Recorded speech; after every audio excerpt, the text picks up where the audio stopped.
Hopefully this is clear enough.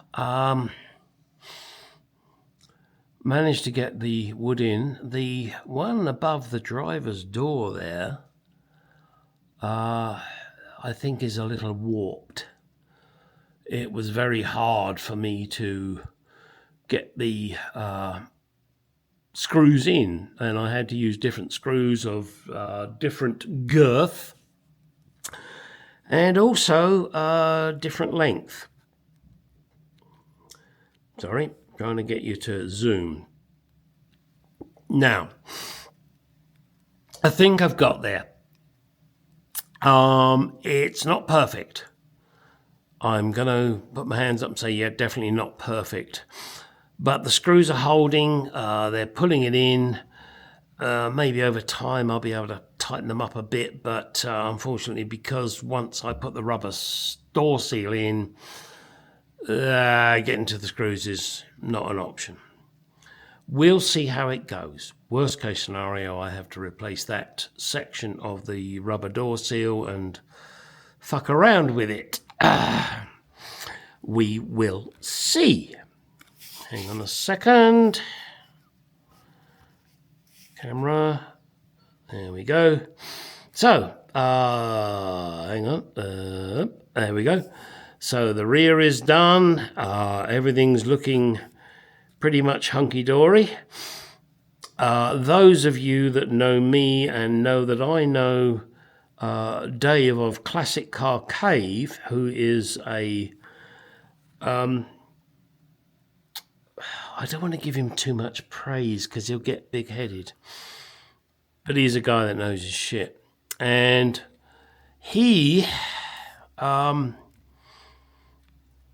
a conference call, complimented me about the headlining, and that means a lot.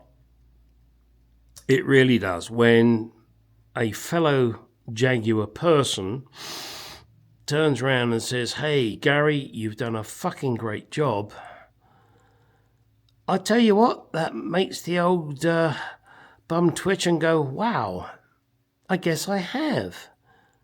Now, this is my first headlining of a Mark II. Never done it before. What do you guys think? What do you think? It's not perfection. Look, you can see a couple of little winky-dinky wrinkles there, but I've never done this before, guys. And I know there are some of you out there that have done this, and you've never done it before. And you are pleased. And you should be. Now all I got to do, don't like the look of those wrinkles, is try and get this front piece sorted. That's the last piece. And then get this back piece sorted.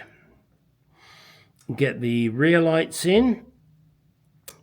And I got to say a shout out to Craig Gessner, if I've not mispronounced that, or I have, I do apologise.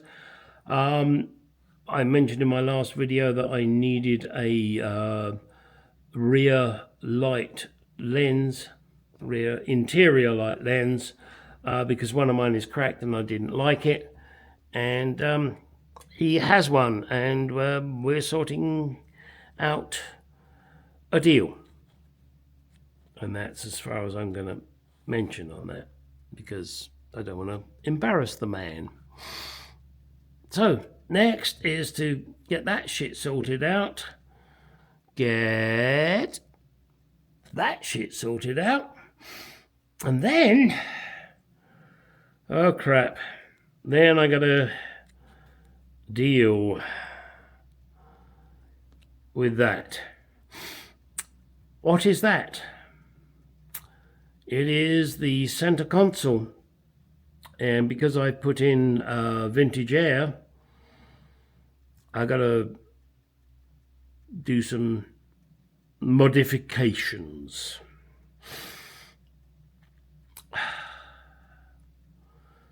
Also, those of you that,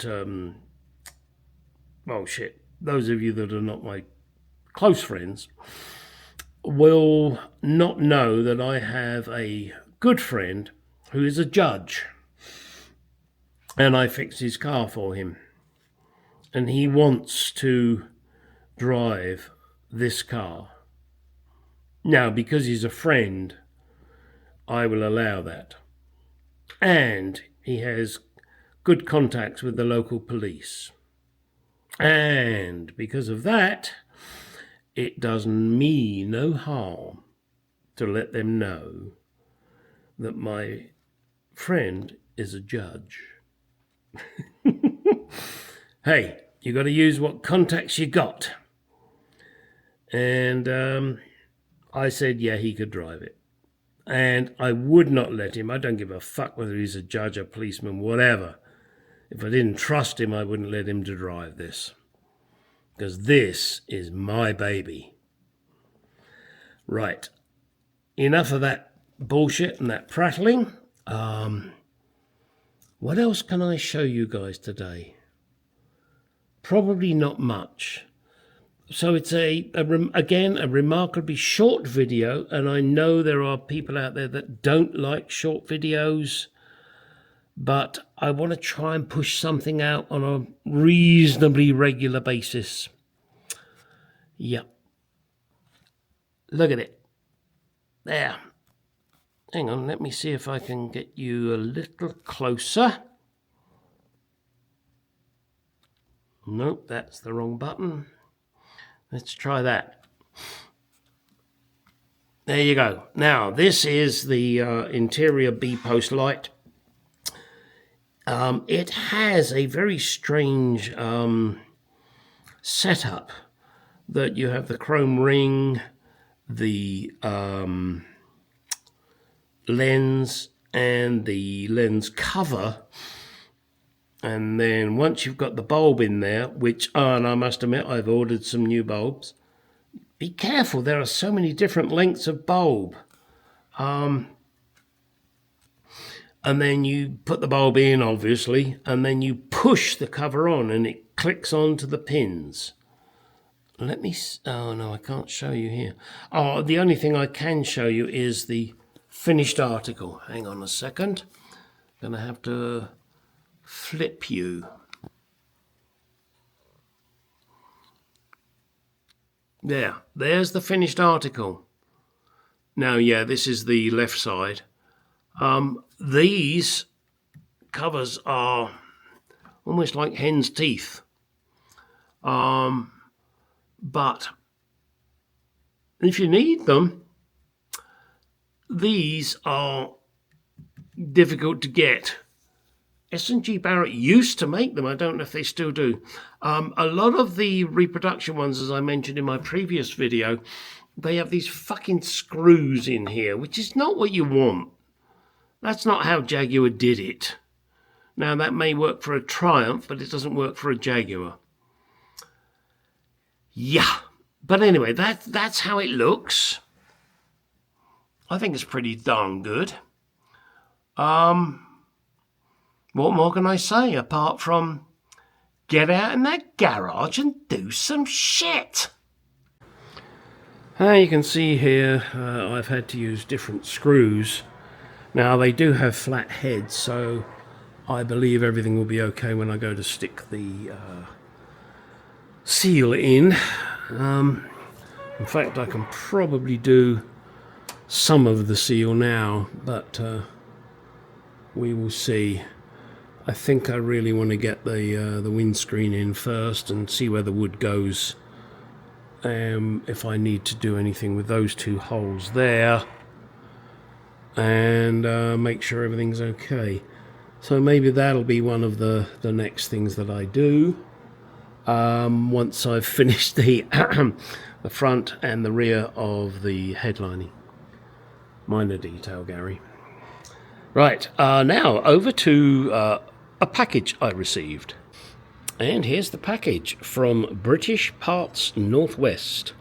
I believe they're based in... Where are they based in? Daytona, Oregon. Dayton, Oregon?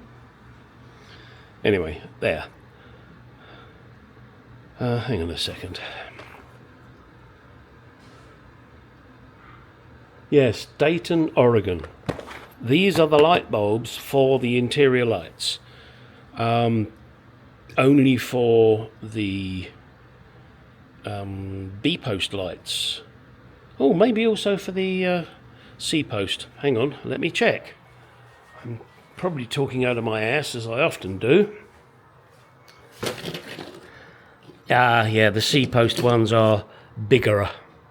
Look at that. Yeah, they're much bigger. Although, looking at that, maybe they shouldn't be. That looks as if somebody has bent it out. Yeah. They may be the same size. Let me get one out. Well, here's the package. I ordered 4 bulbs, but look, I got some goodies with it. It's a gobstopper.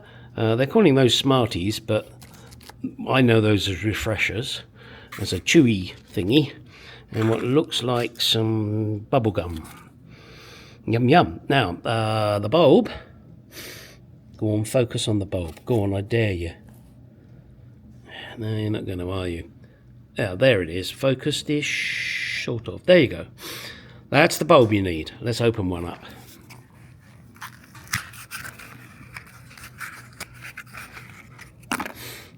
And there it is. The perfect length, the perfect wattage. And, hopefully, the perfect voltage. Looking at it at the light, the elephant looks okay. Great. All right, I can get those installed now into my interior lights. In fact, I tell you what, let's go over here now to that rear light that I was talking about. Zip. Hang on, I'm trying to get you guys in focus. Why will you not focus? What's going on, Mr. Gimbal? That'll have to do. Okay, yep, let's give those a squeeze in, and that will fit perfectly. How's about that? Oh, sorry, that's that pedophile cunt. Sorry. Look at that. Yeah, perfect. As Del Boy would say, perfect. Now I've got 4, so, you know, 1 each.